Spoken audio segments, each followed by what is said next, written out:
अस्सलामु अलैकुम रहमतुल्लाहि व बरकातुहू। उम्मीद करता हूँ कि आप सब खैरियत से होंगे। प्रिंसिपल ऑफ इकोनॉमिक्स का पहला लेक्चर आज के लिए। टॉपिक हमारा ऑलरेडी चल रहा था demand and supply, chapter number 3। उससे आज हम नेक्स्ट टॉपिक को करने जा रहे हैं। हमने लॉ ऑफ डिमांड पढ़ लिया था, समझ लिया था लॉ ऑफ डिमांड को। आज हम समझेंगे चेंजेस इन डिमांड, यानी कि तलब के तगय्युरात, तलब में जो तब्दीलियां आती हैं, जो चेंजेस आते हैं, जो वेरिएबिलिटीज हैं, वो क्या है। उसमें वेरी फर्स्ट है extension in demand.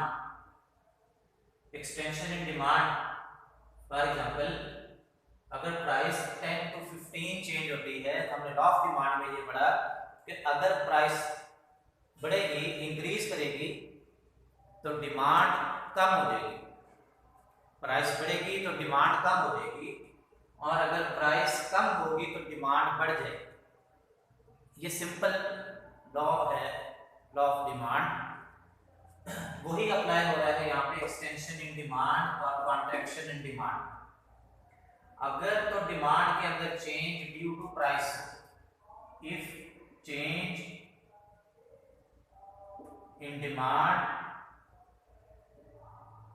Due to price,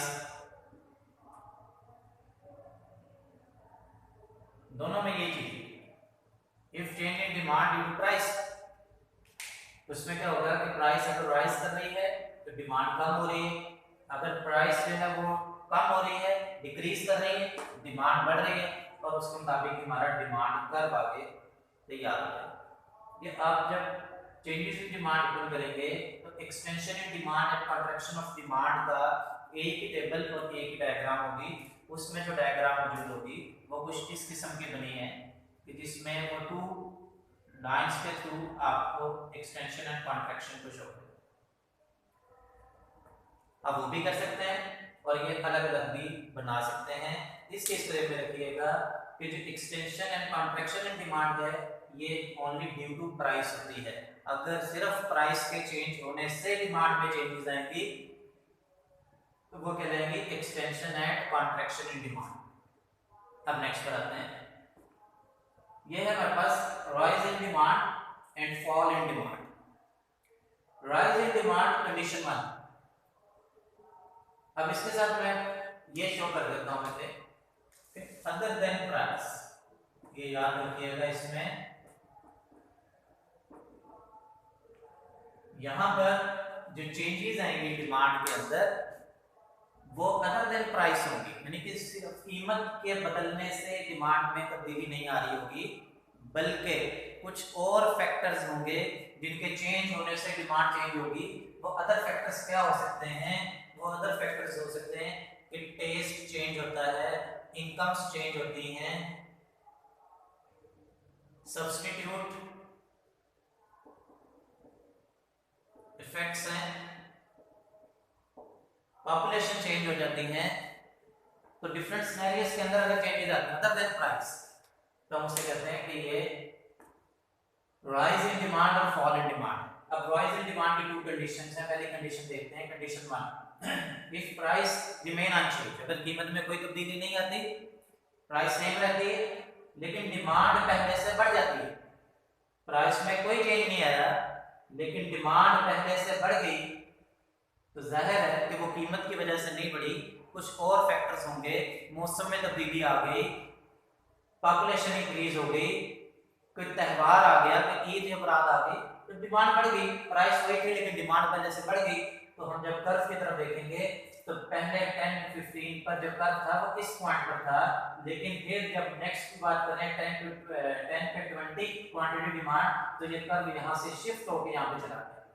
तो जब हम राइज इन डिमांड और फॉल इन डिमांड की बात करेंगे तो इसे शिफ्ट इन डिमांड कर्व भी कहा जाता है।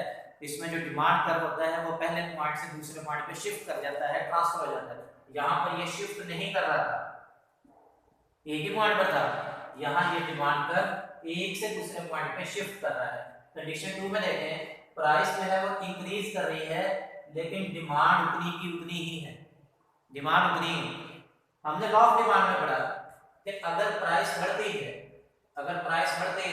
तो डिमांड कम होनी चाहिए, लेकिन यहाँ डिमांड कम नहीं हो रही, तो इसका मतलब कि ये इंक्रीज कर रही है, ये बढ़ रही है, ये इसमें राइज नजर आ रहा है। इसलिए ये टू कंडीशन अप्लाई होती हैं राइज इन डिमांड में। तो यहाँ जब हम इसके कर्व को देखेंगे तो प्राइस 10 पर 15 और प्राइस 15 पर भी 15, तो पहले ये डिमांड कर्व इस पॉइंट पे था, फिर ये डिमांड कर्व यहाँ से शिफ्ट होकर नेक्स्ट पॉइंट पर चला गया, तो ये शिफ्ट इन डिमांड कर्व यहाँ से यहाँ पर नजर आ रहा है। ये था राइज इन डिमांड। अब देखते हैं fall in demand. Fall in demand ये भी ड्यू टू अदर फैक्टर्स है, अदर देन प्राइस चेंज आएगा। तो कंडीशन 1 कि अगर प्राइस रिमेन कांस्टेंट है, प्राइस सेम है 10 है और क्वांटिटी डिमांड पहले 15 थी लेकिन अब कम होकर 10 हो गई, क्वांटिटी डिमांड कम हो गई।